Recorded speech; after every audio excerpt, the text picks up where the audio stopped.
Good evening and welcome. You're watching Newsbreak. Today we are about to tell you about something very, very significant and important. Right here on this channel, we've got you a documentary also on cyber frauds.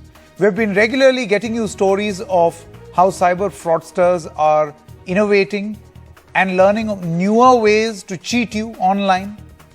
So now, there is a new scam called Smishing. What is Smishing? It's actually a blend of phishing and SMS.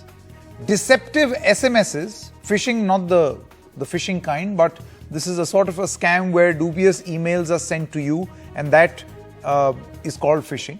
Now the same thing is being done using SMSs to trick victims into revealing their financial data. Scammers pose as bank or government officials. The government has also launched a Cyber Dost initiative to prevent this scam. And only very recently, a fresh example of this smishing scam came to light. What is this scam? How a Delhi jeweler fell victim to SMS fraud. And you'll be amazed to know what happened. Because the next time something like this happens, you will realize, oh my God, this happens to me too. The jeweler was on tour. A scamster struck a phone deal. He struck a phone deal with the sons for gold chains, right? So he was not in his shop, and on the phone, gold chains were ordered. The scamster then claimed that he was unable to visit the shop and thus promised an online money transfer.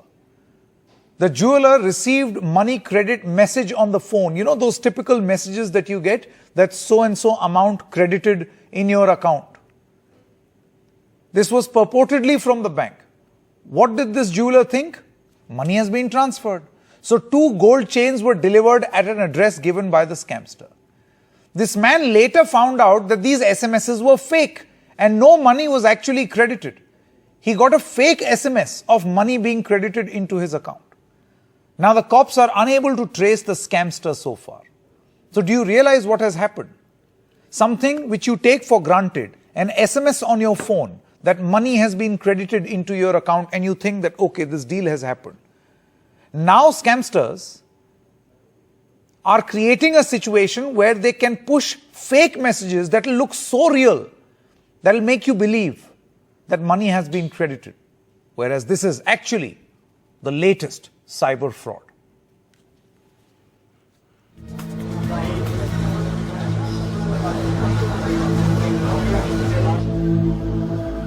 Jeweler Naval Kishore Khandelwal, who runs this 5-decade-old shop at Chandni Chowk's Kacha Mahajani, Delhi's biggest gold and silver market, was recently at the receiving end of a new kind of scam. Last week, when Mr. Khandelwal was on a tour to Ayodhya, a person contacted his shop over the phone and made a deal for a 15-gram gold chain with his sons. The scamster told Mr. Khandelwal's sons he could not visit the shop and asked for Mr. Khandelwal's bank account details, claiming he would transfer money online directly, and that once the money was received, the gold chain could be delivered to an address of his choice. Minutes later, Mr. Khandelwal, who was in Ayodhya, received a message on his phone that Rs 93,400 had been credited to his bank account. He then sent a screenshot of the message to his sons, who got the gold chain delivered to the specified address. The next day, the same scamster again struck a deal for a 30-gram gold chain, following the same modus operandi. This time Mr. Khandelwal got a message, again purportedly from his bank, announcing a credit of Rs 1,95,400. The second gold chain was also delivered by his sons. It's only after that Mr. Khandelwal, by chance, checked his bank statement on his mobile app, only to realize no money had actually been credited to his account. He then rechecked the SMS received on his phone and realized it wasn't even from the bank. हमारे दिमाग में उस समय कथा सुन रही थी, कथा में थे तो ज्यादा ध्यान दिया भी नहीं गया। अच्छा। फिर मैंने बच्चों से कहा, मयंक से और अरुण से कहा कि आप बैंक में जाकर पता करो, ये पैसा नहीं आया है। ये लोग बैंक में गए तो बैंक वालों ने कहा इसमें हमारा कोई दोस्त नहीं है, हमने ना मैसेज दिया है ना हमारा कोई मैसेज है। ऐप है जो नेट बैंकिंग की, वो हमारे फादर के फोन पे ही कनेक्टेड है। अच्छा। तो हमको इसलिए पता नहीं लगा कि वो हमने और दूसरी जगह हमने नहीं ले रखी। The police have so far not managed to trace those who scammed Mr. Khandelwal. Many other traders at the market and elsewhere claimed they too had been recent victims of such fraud. जब ये मुझे रविवार को जानकारी आई तो मैंने message पूरा अपनी इंडस्ट्री में भेजा, पूरे हिंदुस्तान में भेजा, तो लोगों के फ़ोन आए कि सर ये हमारे साथ भी हो चुका है, इस तरह का ऑनलाइन फ्रॉड, इस तरह का मेरे साथ भी हो चुका है. A complaint has also been lodged in this matter on the portal of the Ministry of Home Affairs.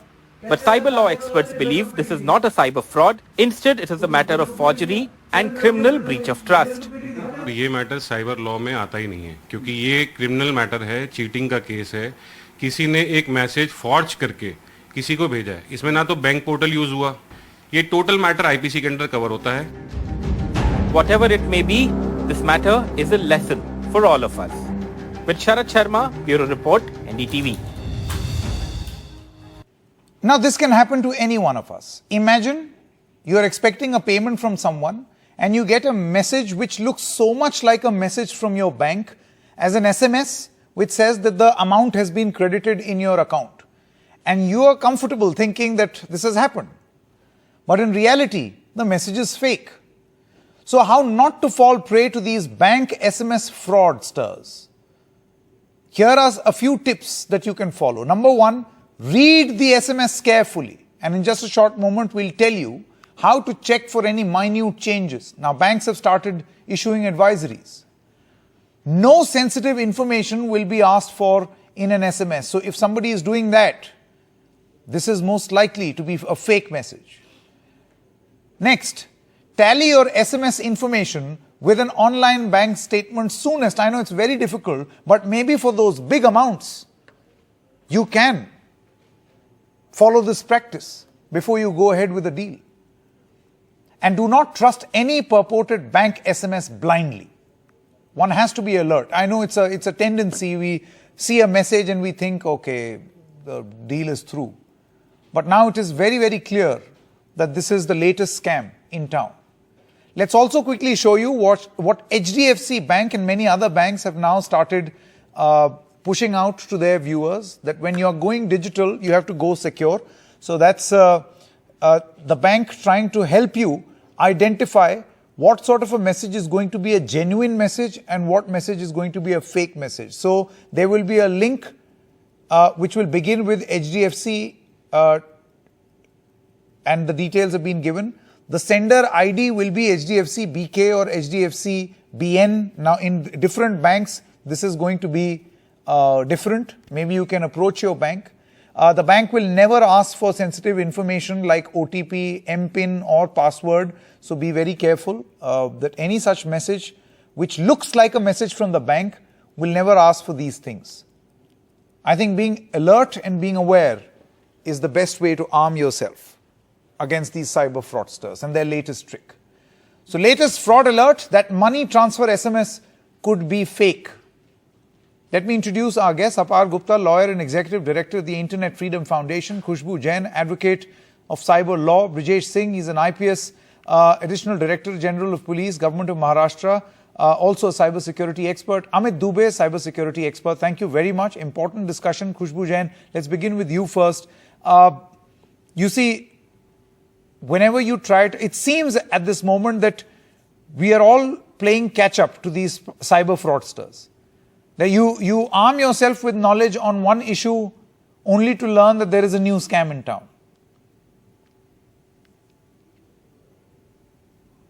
Absolutely. If you'll see, when these frauds started happening, one of the best ways to educate people and, the initiative taken by RBI and the bank was to tell people that if any transactions happen, there would be an SMS that you will receive.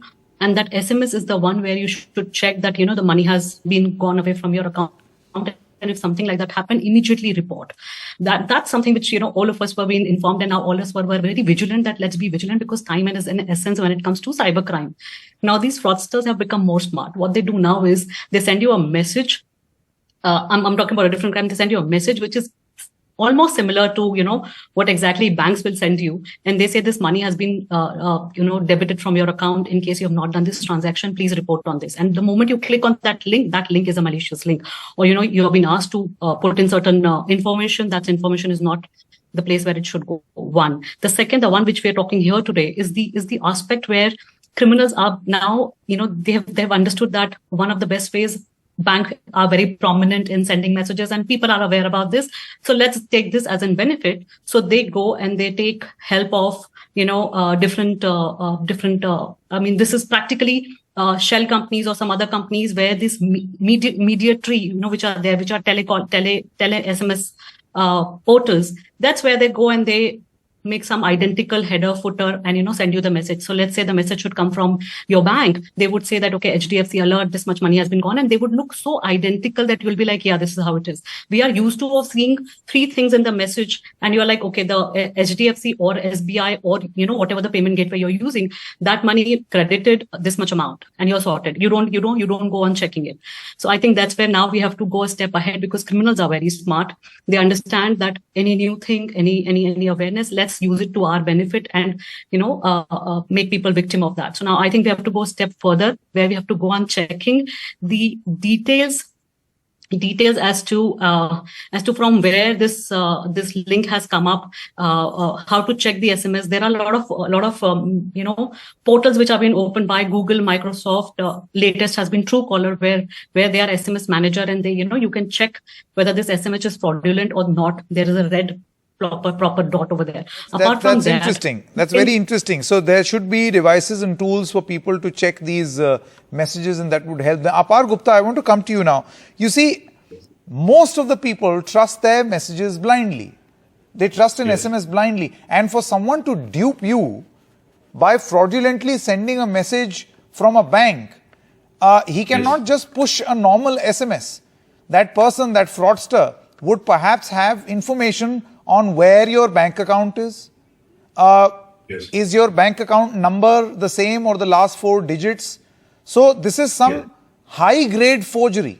It's not just a normal message which has been pushed. It's more sinister. It's more organized, I would say. So you're right with regard to the level of organization itself, because before this telecast, I was just looking at this problem, and from what emerges from the data, it's that there are about 6 districts in North India, in fact, around the NCR belt, which includes Bharatpur, Mathura, Nuh, Gurugram, Alwar, which are recording about 54.1% of total cybercrimes. This is as per the Ministry of Home Affairs data by itself. So it is clustered, it is organized by a way. Now, in terms of what these gangs, which are operating as per the Home Ministry, and are concentrated in this region, the way they get to know about a person is quite often through a process which is called social engineering, in which they lure you into a conversation in which you part with particulars. So it's not as if they already have all this information about you. But if you notice your own example with regard to Mr. Khandelwal, they entered into a transaction which seemed to be to the benefit of the jeweler by itself. They said they won't visit. The asking price was agreed. They just said that just give me your bank account details. So thereby they play on an element not only of trust, but also in terms of profit in a way. And why I think so, for day-to-day people, it's very important to, of course, be cautious, but it's also much more important for them to demand as more and more of our lives get connected in terms of police departments, not only in Delhi or Bombay, but also in these districts to act with a greater amount of alertness, with having a greater amount of capacity to investigate, to bust these kind of gangs. I think it becomes more and more necessary because there's not only one district called Jamtara, which had that online streaming hit. There are multiple districts which are emerging, which is contributed both due to people coming online as well as a number of young people who sometimes fall into this trap of these gangs, also because there's a massive amount of unemployment amongst urban youth in these kind of cities. So I think it requires a much more comprehensive strategy. Finally, I'd like to say that India deserves a national cybersecurity policy. We've not had one since 2013, and a decade is too long for us to ignore how both our public systems as well as ordinary Indians are put to threat. Yeah, Mr. Brajesh Singh, I want to come to you now. From a policing point of view, very recently Mr. Amit Dubey was part of that cyber fraud documentary also, which aired and premiered on the NDTV network. The thing is, we know that there are fraudsters. We know that they are up to something or the other. And many of those fraudsters who were interviewed in the documentary, they said that it's very easy to trick and fool the educated, because they provide a lot of options for us to trick them or cheat them. So as the use of technology increases, the more literate people are going to use more and more technology. So hence you have a catchment area where, the more educated people are using technology. And see, it is not about intelligence, it's about trust. So wherever there is crime, there is actually an abuse of trust. And as Apar said, social engineering. So the crux of social engineering is abuse of trust. And here trust is in the mode of technology. Now, how it goes is that a story is given, either a sense of urgency is created or a lure is given, and then something, either you need to part with information, click on a link, install an app, or generally given OTP. Once you do this, then either your identity is hijacked or your transaction is hijacked. And in this mode, the money goes to the fraudster. Now, these people are operating in highly organized but modular ways. So when the money finally goes, it goes to things called money mules. These are people who have done account loaning. They loan their accounts. Sometimes they are suspecting, sometimes they are, willing accomplices. And they don't even know sometimes that their accounts are being used by people who say that, we'll take you can charge a small percentage, but the other money will be taken by them. And they think it's some kind of, business. However, where is the Achilles heel here is something called KYC.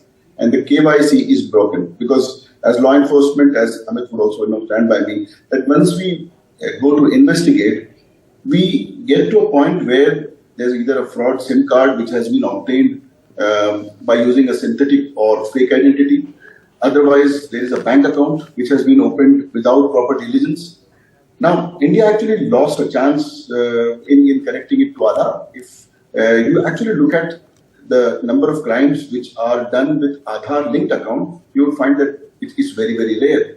So the problem of identity should be solved, and somewhere this trust issue is going to be abused. And the latest problem is that earlier you would say that there are errors in the message or you can find out some mistakes. You can use ChatGPT and create excellent messages. In fact, there is a full-fledged offline GPT called Worm GPT, which the fraudsters are using to create very, very convincing messages. And this can be done at scale. So we are facing a problem, but the basic crux lies in abuse of trust. And it's equal for people who are intelligent, people who are rich, people who are poor. It's equal for everybody. And the difficulty lies in investigating with the KYC. Once KYC is properly done, I think we'll be able to come and catch the person. Yeah, but then, let's talking about this latest particular scam of sending a similar looking message, Mr. Dubey, than what a bank will send, right? A very, very similar message, exactly like what a bank would send for amount being credited into your account. Now, here are the things that you usually look for in such an SMS. Number one, it'll not have a number at the top, it'll have some letters, right? And also the letters of the bank, correct? And then after that, it will give out details, a lot of X's and last 4 digits of your bank account number, then a certain amount, and then the remaining amount in your bank account. All those details it will send. So for a fraudster to be able to dupe people, imagine the amount of intelligence and organized sort of a structure that is required to be able to perfect all of these things and to cheat people. I mean, this is very scary. Imagine if I don't have access to internet. I can't go online to check my online statement. I fall prey to an SMS like this. What do? I am convinced that it has come from a bank because of its ID. I am convinced that the last 4 digits are from my account. I am convinced because it is giving my details also, this much amount in your account. What do you do? No, absolutely. I think as Brijesh ji just mentioned, that is abuse of trust. And by default, we trust few of these organizations to a very high level. Banks, your government department. So if we receive an SMS from electricity department that your electricity bill is due and your connection will be disconnected by evening, you trust on those messages. because there is a natural tendency of human beings that we trust government messages or bank offices messages, and I think they are misusing that trust. You are right that before sending these messages or before committing this crime, they would have already done one more crime of stealing information about you from those banks or somewhere. So they already have. No, let me go a step further, Mr. Dubey. See, whenever you go to a bank, I'm not doubting or casting aspersions at any bank manager, but all you have to do is give your phone number, and any person can have access to everything in your account, everything. Address, Correct. full account details, the amount that is there, all the transactions that you have done. Absolutely. And you can notice one more thing that this fraud can germinate from there also. Yeah, of course. You can collect this information through various sources and it is available. This information is easily available. But beyond that, if you notice these complaints, especially the financial fraud complaints, you will never see that somebody has given their password. Mostly they share their OTPs. Now, without using password and OTP both, you cannot transfer money from anybody's account. And that's where this another doubt comes into our mind, that how could they get these passwords? Is there something which is actually some other source of information from where they are actually getting the passwords of each and every user? They are able to log in. They are just waiting for your OTPs. That's it. So you are right. I truly agree with you that before doing this, they have already done one more crime, which is stealing information from somewhere, some authentic sources. They have significant information, if not exact, at least some reference information to build that trust. Yeah, this is not a generic phishing message, which is sent to one and all. This is very, very specific, and that is where the problem begins. This is where the problem is. It will make me feel that this is so genuine. This is about me only. That's where the problem begins. Khushbu Jain, how do you deal with a situation like this?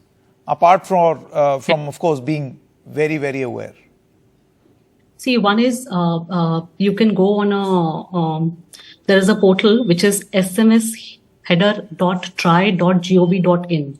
I'll repeat again. Yeah. smsheader.try.gov.in. Now that's where what you can do is you can click on that portal. That's where you'll get a two box where you can write, you can enter the header information. That is, let's say, if I'll give you an example, XYZ, and the number that comes. That's how you see the message, the bank name and something. That's where it comes. So the header is that XYZ, whatever the bank name, and then that you can put it. And then the second box, you can put the detail. Now, when you put that, that's where you'll get to know that whether that is, from whom, you can trace it, that it is coming from where. So let's say it's from your XYZ bank, it should be coming from your bank. And if it's not, that means it's a fraudulent transaction. If it's a huge transaction that you're dealing with, that's one of the precautionary measures which you can go on checking it. Now, what happens next? The next that can happen is the company can be inquired as to why it was involved in sending those kind of fraudulent messages. There can be a physical verification of the company. There are chances that those companies will be fake. So after that, try is to be informed of the misuse of those SMS header. After that, telecom companies can be asked that what exactly is happening. That I think is a very good solution. Apar Gupta, do you feel that cell companies, when these messages come, they can have, if AI can be used for demonic means, they can also be used for creative means. You can employ the services of AI, these cell service companies, and identify a trend in these messages, and then perhaps give you an alert, suspicious message. So the only problem with that is that, Sanket, then people would be reading our messages in real time as well, in order for us to be informed. And rolling it on a system scale, it's essentially a surveillance system. I think AI is being experimented at the same point in time by the Department of Telecom. It did come out with how it wants to implement it in the telecom sector. My basic takeaway from this is a little much more conventional. I think we are casting a very high burden, firstly, on people to intelligently decipher the authenticity of messages, transaction messages very which well are coming said. to them. That is the thrust of my... the message appears yes. extremely genuine to me. So imagine that the young son of the jeweler, not the old jeweler, in fact, was misled by it. Yeah. So it's not a factor of an old person who doesn't understand technology. The second point, which I just want to make again, is that there is an organized geographic proximity in how these attacks are happening. It's not because of technical sophistication, it's because they have perfected the art of gaining trust and then eliciting personal details which allows them improper access or for you to part with some element of your property. And I think here there needs to be proper policing. I'll draw one analogy to end this. Of course, all of us, when we drive on the road, we have to take care by ourselves, follow the rules, but we also expect the traffic police to enforce the laws for a person who threatens the lives of others. Exactly. I think that's a very significant point that has been made. Apar Gupta, Khushbu Jain, Brijesh Singh, as well as Amit Dubey, thank you very much. At the end, let's quickly put on screen that website that Khushbu Jain was talking about. This is, in public interest. Let's see if we can put that website out. This is the government website of the Telecom Regulatory Authority of India, where you can put in your username, password, email name, and then after that, the header of the message that you have got. And this website is going to tell you, it's a government website, it will tell you whether that message is genuine or not. I think it's a very good tool to begin with. Good night and goodbye.